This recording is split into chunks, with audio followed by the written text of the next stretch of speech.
Welcome back to another episode of Rock Boys Football, diving into this Florida class in 2024, which has been a wild ride for the Florida Gator fans the last couple of weeks, obviously bleeding out some commitments. But at the end of the day, if you polled a lot of Florida fans 2 weeks ago, 2 months ago, and said, hey, you get to choose two commitments that you know are signing on the dotted line come December 20th, the two answers, and by a long shot, were DJ Lagway and LJ McCray.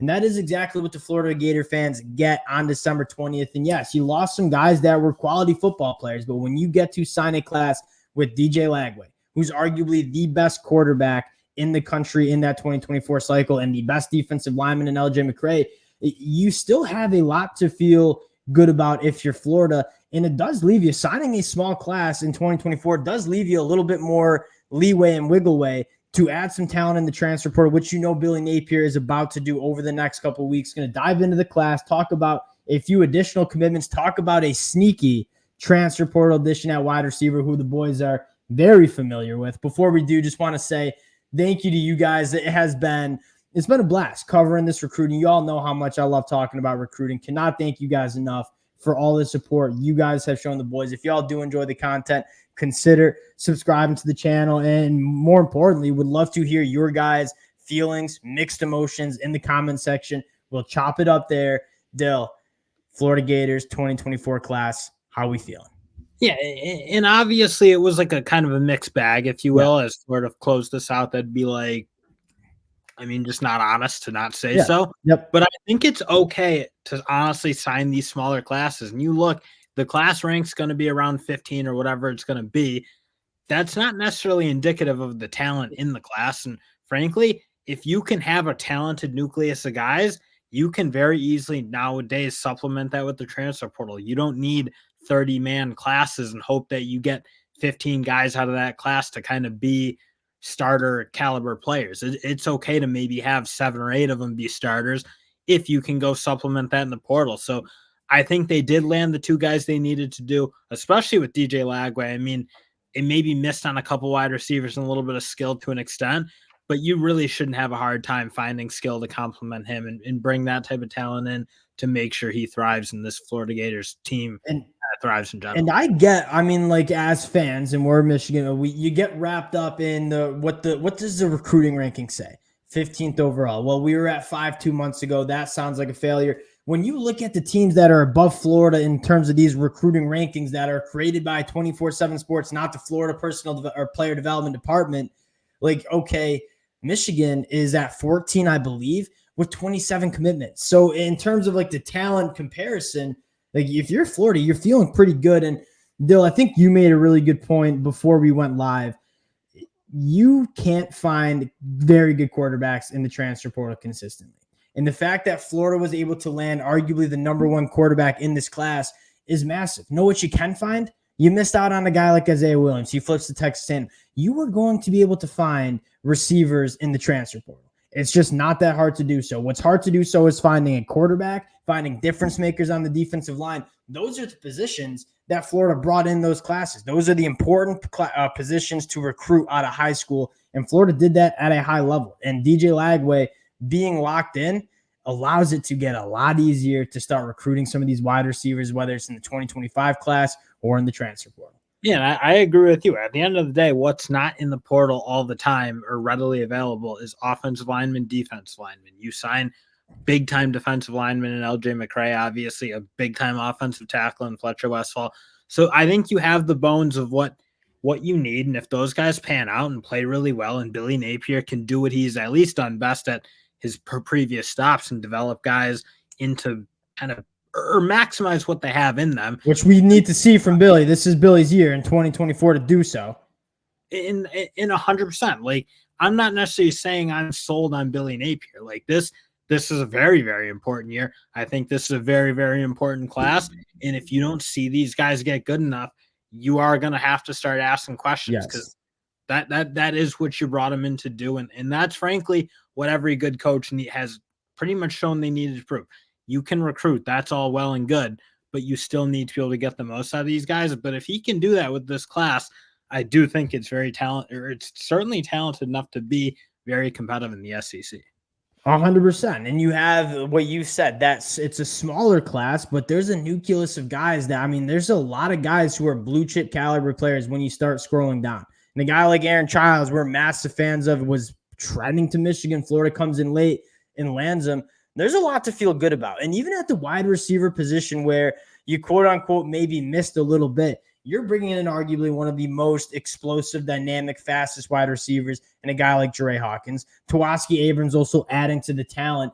I think that when you look at this Florida class as a whole, you're looking at a lot of blue chip players, and at the positions they might have missed on, I mean, we're just going to the portal and filling it in. And I think over the next couple of weeks, you're going to see Florida get aggressive to supplement a smaller recruiting class in the transfer portal with proven talent at the college football level.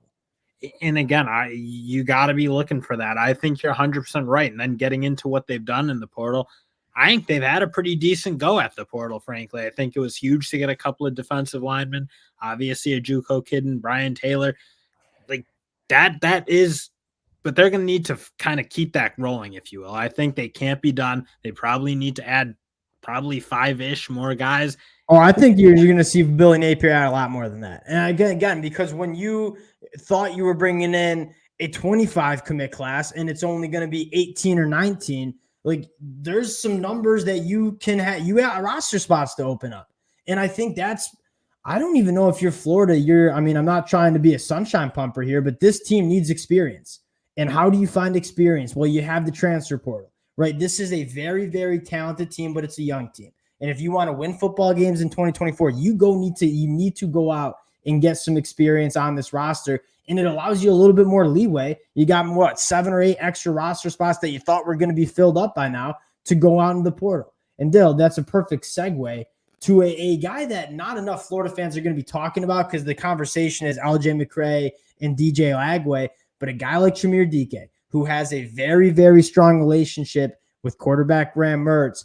We talked about it, experience in that wide receiver room. They got some here with a 5th-year senior. And Chimere Dike was a guy I think everyone in the Big Ten, or at least people familiar with the Wisconsin program, were thinking, man, they bring in a new offensive coordinator, want to throw the ball a little bit more. He should have a huge year, because you saw moments where, again, in a very anemic pass offense from what Wisconsin was throwing at teams, a guy who made a lot of plays, could make contested catches, make those big plays down the field. You kind of thought, I think, when they brought in their new system that he'd thrive, and it never really felt like he was their guy, if you will. They didn't really seem to use him that much. And I don't know. It's like Wisconsin. I don't know if they had the right idea of what they needed, because I feel like they should have had him. But this is a guy I think is really talented and just will fly under the radar because he played at Wisconsin. Well, he's flying under the radar because this was one of the biggest recruiting days of the year. Chimere Dike, going back to 2022, when Graham Mertz was his quarterback, 47 catches, 689 yards, 6 touchdowns, all Big Ten honorable mention. Good wide receiver. That, again, you take a look at this wide receiver room and what it looks like. You lost your experienced guy in Ricky Pearsall. I am extremely high on this Miami wide receiver room with a guy like Eugene Wilson, with a guy like Aiden Mazzell, Andy Jean. It is a talented room. It doesn't have that guy that's played 4 or 5 years of college football that knows what it's like. Chimere Dike is that guy. And I think he comes in right away and a very reliable possession receiver that can work that deeper third extremely well, and a guy that Graham Mertz knows. So you're supplementing a young but talented wide receiver room with a guy that's kind of a known commodity. This is a guy that's caught for over 1,400 yards in the Big Ten during his career. He's going into his 5th year of college football. You know what you're getting. You're getting a very reliable wide receiver to supplement a young roster, a young wide receiver room, but a damn good one. Yeah, and they really did need someone to replace what Ricky Pearsall did for them, Yes, in terms of being that safety valve, that comfort guy, if you will, for Graham Mertz. So to bring in someone like him, where it's very plug and play, very confident that it's going to work, I think was huge, because you saw how productive Pearsall was. You needed someone to be. And a couple of things that I have in my notes, I think Chimere Dike balances this wide receiver room pretty well. I mean, where does Eugene Trey Wilson make his money? He makes it underneath and getting the football and yards after the catch. Chimere Dike, not as much of a threat after the catch, but a guy that works vertically down the field. Averages almost 15 yards per catch during his career, 17 yards per catch when Graham Mertz was throwing the football in 2022. So you take a look at something we were very critical of Billy Napier in terms of attacking different levels of a defense. I mean, Eugene Wilson is that threat underneath. Make no mistake about it. Chimere Dike is that guy that when you want to stretch the field, attack some of that deeper third of that defense. I mean, Chimere Dike probably comes in and kind of fills that role for the Florida Gators, and I don't think this will be the last wide receiver that they take in the portal, especially with the open roster spots that they're going to have after signing a smaller class than expected in 2024. Yeah, I'm very interested to see what they go doing forward. I mean, to me, the obvious thing is probably need 3 more linemen minimum. Yep. They need a deeper room. I wonder if Fletcher Westphal can come in and be one of those immediate impact guys. Certainly has the talent, certainly has the size, but I think you probably want to add a little bit more experience and some vets through it, which I don't think should be a problem. Again, we kind of talk about once these playoff teams wrap up, I think all 4 of them are going to shed probably 2 to 3 guys apiece, especially Texas and Michigan, who again have some spots where you've just had guys who have been there for 3-4 years and just need a chance, but they're behind really, really top flight. You're going to see a lot of players in the portal. I feel like people will figure out the names that we see in the portal are the names that we're going to see. Better get your guys. Not the case. 1, you're going to have a whole nother crop of guys leave after spring ball. And then 2, like you just saw Evan Stewart hit the portal yesterday from Texas A&M. Like there are still names trickling in. And now that Billy Napier has a better sense of what his numbers look like, all right, we thought we were going to sign 25 guys. We only signed 18. Well, now we got 7 spots to go and get some experience to this roster. And again, it sounds like I'm celebrating some flip commitments. That is not what I'm doing. But there is some benefits of knowing that you have some extra roster spots to go out and pursue some guys in the portal. And frankly, they need to start winning some games now, because I think if you let too much of this like 5-6 business go on too long, then you start to like build that into who you are. I think there's a level of if you're you can't win games in your first 3 years or so, I think it becomes very hard to kind of turn it around, because you just have a permeating culture of losing. So again, you talk about it. It may not be a bad thing to have a monster portal class, maybe a few less young guys, because they have to win games this year. Have to. We're going to attack the transfer portal. Maybe we got to do another updated Florida Gators transfer portal wish list coming up, because I think Billy Napier going to get active. Hey, shout out. I mean, also we got our coaching staff kind of figured out, which is going to make it easier as well. Florida Gators, again, not necessarily the signing day that many Gator fans hoped for, but you got your 2 guys. You added an experienced wide receiver in the portal. Lot to celebrate for the Gator fans. Again, appreciate you guys rocking with the fellas. Wanted to hop on, talk about a program we love talking about. Appreciate y'all, and we'll talk to y'all later. Peace.